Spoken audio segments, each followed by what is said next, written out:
तो previous lecture के अंदर हमने डिटेल में डिस्कस किया कि एयर हमारे लिए कैसे इम्पॉर्टेंट है और एयर एक इम्पॉर्टेंट रीन्यूएबल रिसोर्स कैसे है।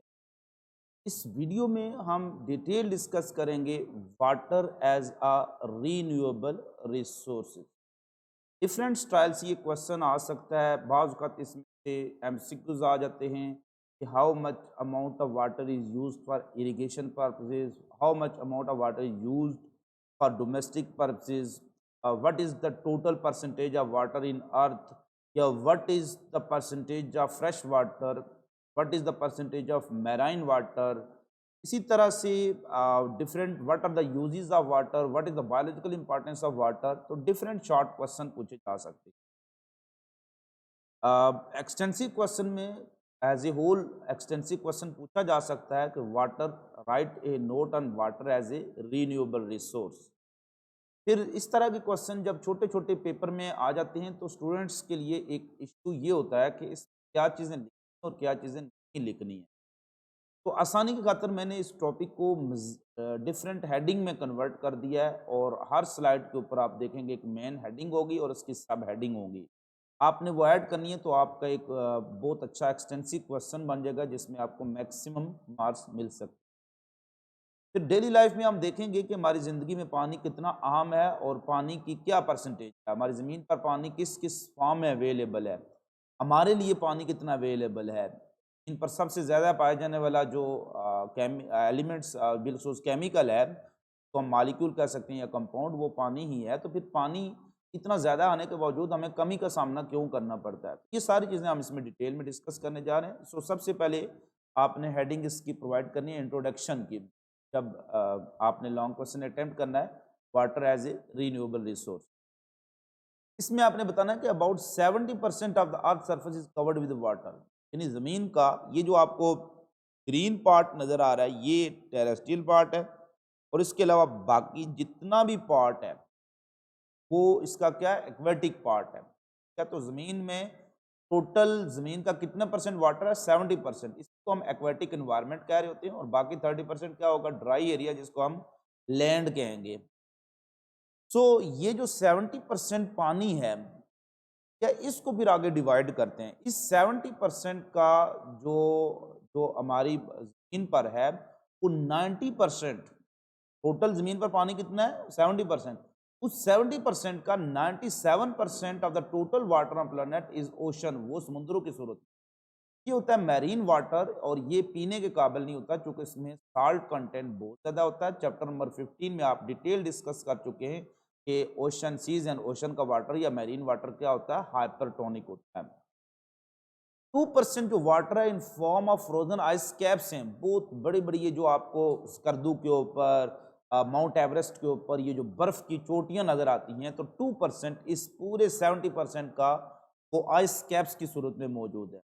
तो only 1% of is available as fresh water lakes, जो जितनी भी हैं स्ट्रीम्स हैं, जो चश्मे जिनको कहते हैं, स्प्रिंग्स कह सकते हैं, रिवर्स की सूरत में, छोटे छोटे पॉन्ड की सूरत में, तो इस पानी को हम कहते हैं क्या, फ्रेश वाटर। तो ज़मीन पर जितना भी पानी है वो 70% का अप्रॉक्सीमेटली 1% जो है, ठीक है। तो 1% ऑफ 70% को आप 0.7% कह सकते हैं। इतना पानी सिर्फ हमारे लिए फ्रेश वाटर है और ये काबिल इस्तेमाल होता है। हम इसी 0.7% पूरी अर्थ में से, या फ्रेश वाटर का जो 1% पानी है, यही काबिल इस्तेमाल है और इसी को हम इस्तेमाल कर सकते हैं पीने के लिए, नहाने के लिए, फसलों को देने के लिए, या इससे हम घर के जो मशरूबात बनाते हैं, कुकिंग करते हैं, लॉन्ड्री करते हैं, तो इसमें यही 1% पानी आपके लिए अवेलेबल है। अब हम आते हैं इसकी इम्पोर्टेंस पर कि पानी क्यों ज़रूरी है। ये शॉर्ट क्वेश्चन आपसे पूछा जा सकता है, how water is important biologically. तो पानी की जो सबसे पहली जो मेन यूजेस ऑफ वाटर हैं, या main use of water is domestic और इंडस्ट्रियल यूज़ है, वो 10% है। जो घरों में हम पानी इस्तेमाल करते हैं, वो यही जो फ्रेश वाटर ही हम इस्तेमाल करें, तो इस फ्रेश वाटर 1% का आगे हम परसेंटेज निकाल रहे हैं। तो जो डोमेस्टिक इंडस्ट्रियल यूज़ है वो 10% है, और इरिगेशन में हम यूज़ करते हैं 90%। इट्स मीन के पानी का पहला जो फ़ायदा बायोलॉजिकली क्या हो गया कि ये डोमेस्टिक यूज़ में इस्तेमाल होता है, ये इंडस्ट्रियल यूज़ में। डोमेस्टिक यूज़ में हम इसको कुकिंग के लिए यूज़ करते हैं, नहाने, बाथिंग के लिए यूज़ करते हैं, वॉशिंग के लिए यूज़ करते हैं और डिफरेंट मशरूबात बनाने के लिए यूज़ करते हैं। और इंडस्ट्री में डिफरेंट किस्म के केमिकल बनाने में इस्तेमाल करते हैं या कहीं क्लीनलीनेस के लिए यूज़ करते हैं। इरिगेशन में इन फसलों के लिए, तो आप आबपैशी के ज़रिए हम फसलों को बहुत ज़्यादा पानी देते हैं, तो ज़्यादातर पानी जो फ्रेश वाटर है वो इरिगेशन पर्पज़ यानी कि एग्रीकल्चर में यूज़ हो रहा है। Component of soil and air, तीसरा जो बड़ा फ़ायदा है वो पानी का कि ये सॉइल और एयर का इंपॉर्टेंट कंपोनेंट है।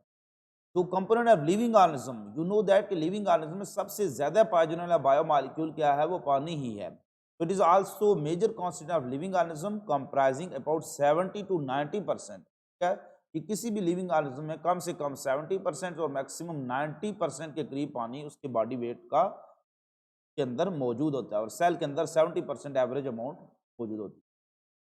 नेक्स्ट है रॉ मटेरियल, बहुत से प्रोसेस में पानी रॉ मटेरियल के तौर पर भी यूज हो रहा होता है। ठीक है, it is very important raw material making variety of food, बहुत सी डिफरेंट किस्म की आप फूड और मशरूबात बना रहे हैं, फूड स्टाफ ड्रिंक्स, जो ड्रिंक्स बना रहे हैं, फूड्स डिफरेंट आप कुकिंग कर रहे हैं, लिक्विड डिटर्जेंट्स जितने भी हैं उसमें यूज होता है और बहुत से अदर प्रोडक्ट्स हैं जिसको पानी के बगैर नहीं बनाया जा सकता।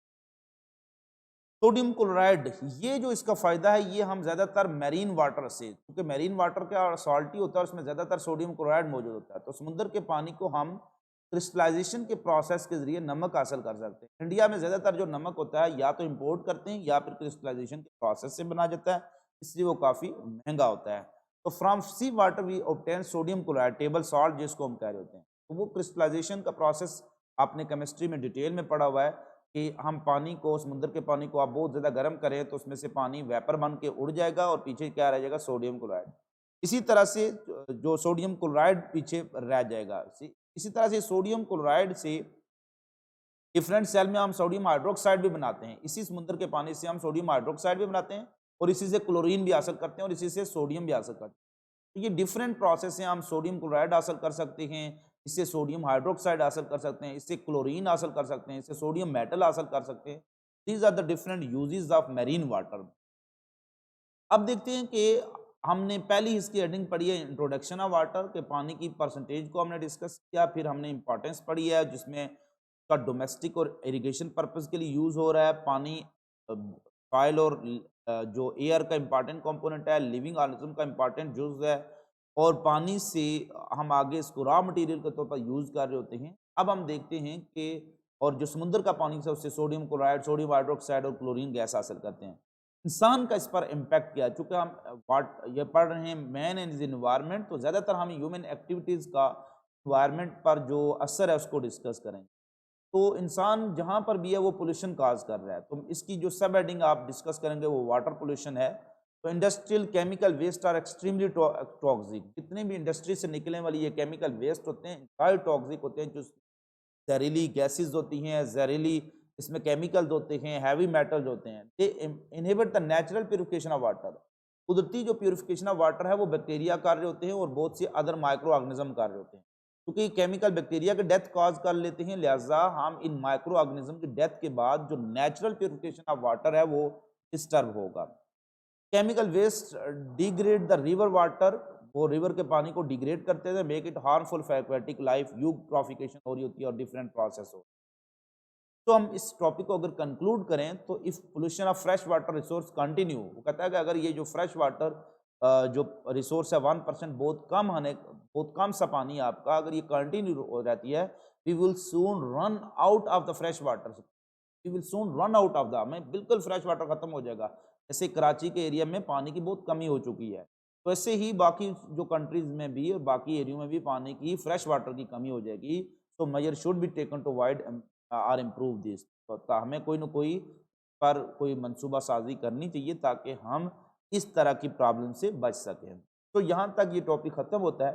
नेक्स्ट वीडियो में हम इंशाल्लाह डिस्कस करेंगे कि soil as a renewable resource कैसे है, सॉइल और लैंड में फ़र्क क्या है और फिर सॉइल कैसे इंपॉर्टेंट है लिविंग ऑर्गेनिज्म। तो अपना बहुत ज़्यादा ख्याल रखिएगा, आपसे मुलाकात होगी अगली वीडियो के साथ। हमारे लिए